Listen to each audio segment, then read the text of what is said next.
du bon sens pour votre argent. Question pour vous.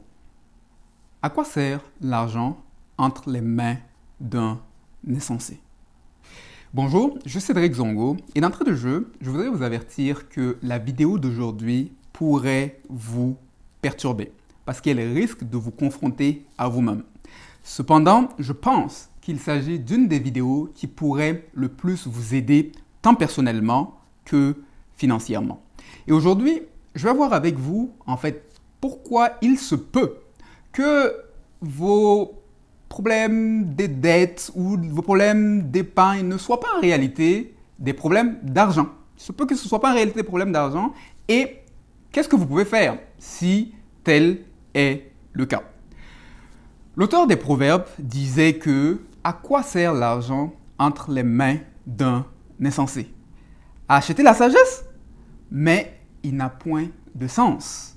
En d'autres mots, même si on lui donnait de l'argent, même si on donnait de l'argent à l'insensé, ça ne l'aiderait pas beaucoup parce qu'il ne sait pas trop comment l'utiliser, quoi en faire.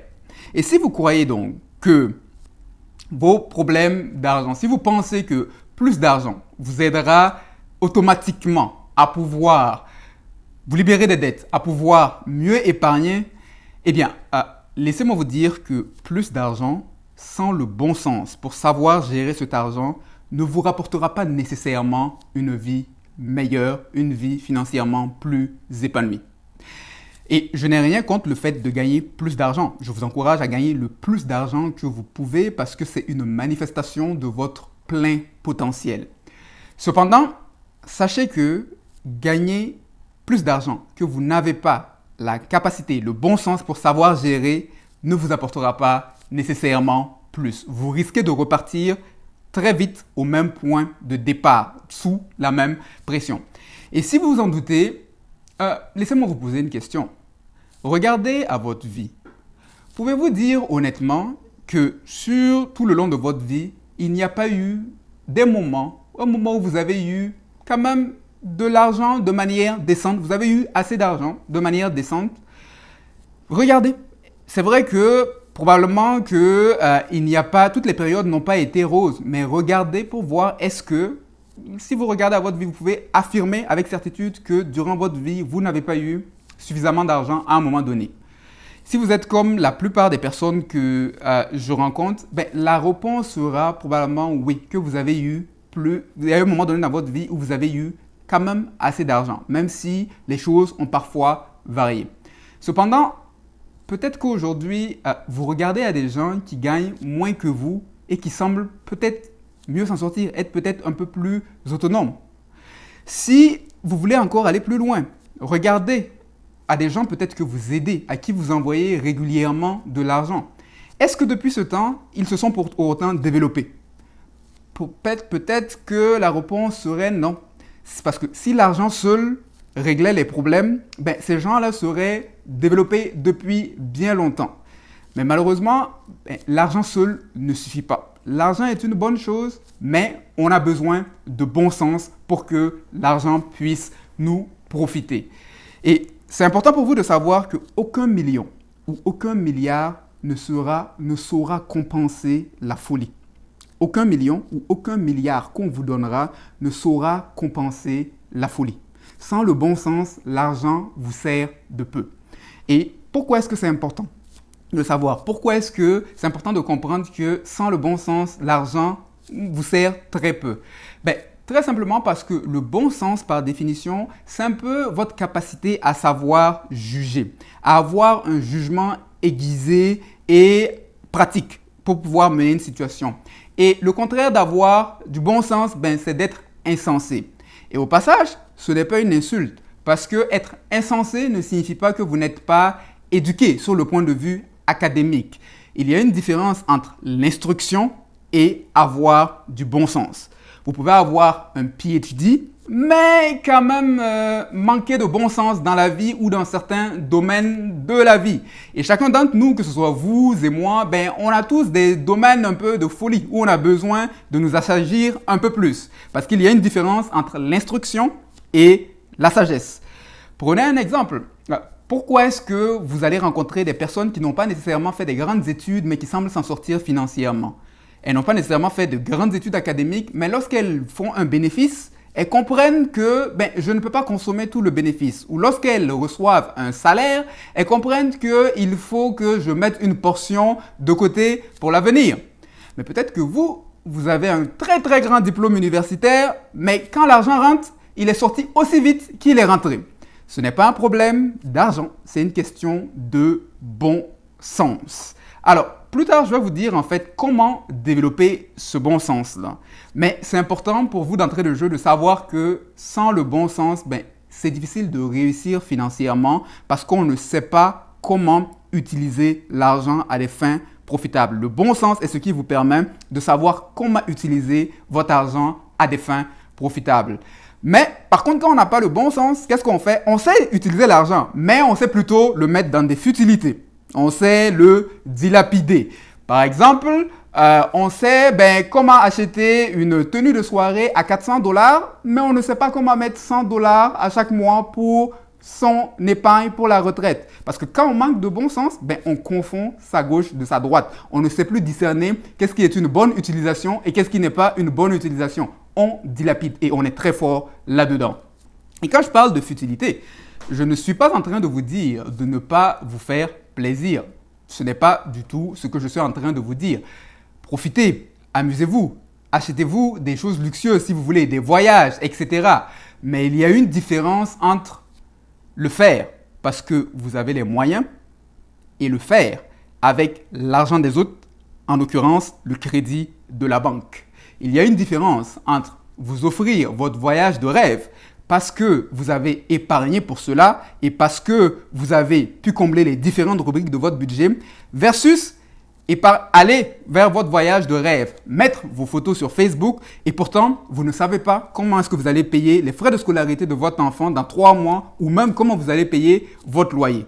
Ce n'est pas une question d'argent, c'est une question de bon sens, une question de priorité. À quoi sert l'argent entre les mains de l'insensé?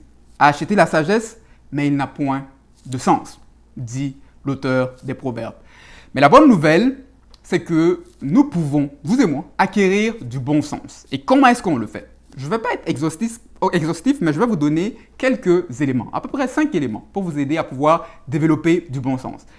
Premièrement, pour développer du bon sens, c'est important d'améliorer votre cercle relationnel, votre cercle d'amis, votre cercle, les gens qui sont proches de vous. Parce que le cercle avec qui vous vous tenez va déterminer la culture dans laquelle vous allez être et cette culture-là va déterminer ce que vous considérez comme normal ou non. Si vous vous traînez avec des personnes qui ont l'habitude de penser que c'est ok de s'endetter, c'est pas un problème de s'endetter pour un voyage, quand on a besoin de quelque chose, on dépense sans compter, etc. C'est ce que vous allez imiter, c'est ce que vous allez considérer comme norme. Et peut-être que pour vous, il est temps de vous arrêter, d'analyser le cercle d'influence, le cercle de gens qui sont autour de vous et de considérer pour les mois à venir d'améliorer un peu ce cercle, je dirais d'upgrade un peu votre niveau d'amis, votre cercle d'influence afin de développer un meilleur jugement, un meilleur sens de normalité.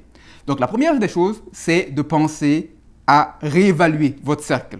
La deuxième chose pour vous aider à développer du bon sens, c'est d'apprendre de vos expériences, que nous apprenions de nos expériences parce que l'apprentissage de nos expériences nous aide à développer un bon jugement. Et je tiens à préciser l'apprentissage de nos expériences et pas juste les expériences. Parce que souvent on dit que l'expérience nous rend sages ou nous rend meilleurs. Mais malheureusement, c'est faux.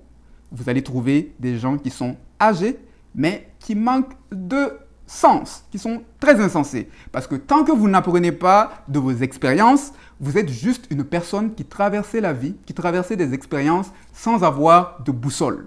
Et donc, c'est important d'apprendre de ces expériences. Parce que comment ça se fait qu'après plusieurs mois à avoir expérimenté le stress, ce que c'est que d'avoir des dettes, vous continuez à vous endetter davantage sur vos cartes, vous continuez à vous endetter chez le couturier, vous continuez à emprunter à des proches. Pourtant, vous avez l'expérience de ce que ça fait d'avoir des dettes. Tout simplement, vous avez vécu l'expérience, mais l'expérience ne s'est pas encore convertie en apprentissage. Et donc, l'expérience qui aide, c'est l'expérience de laquelle on apprend des choses. Parce que l'expérience ne nous rend pas nécessairement meilleurs, mais c'est les apprentissages de nos expériences qui nous rendent meilleurs.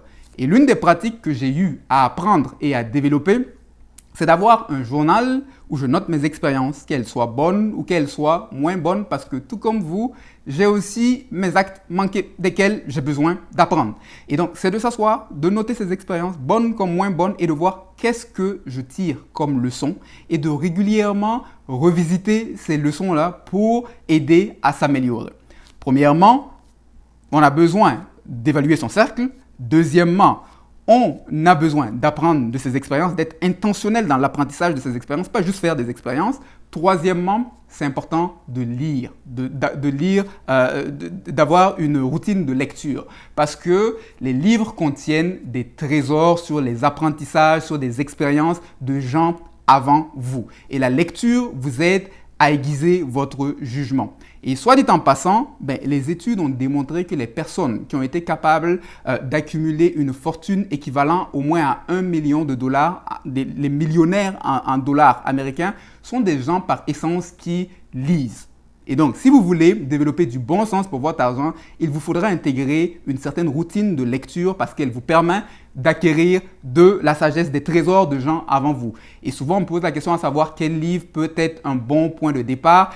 Et si vous voulez commencer, il y a un livre très facile à lire et très plaisant d'ailleurs. C'est L'homme le plus riche de Babylone par George Clauson. C'est un petit livre, pas gros à lire, vous pouvez le lire très facilement et aussi très intéressant parce qu'il est sous forme d'histoire et il vous aidera à acquérir du bon sens.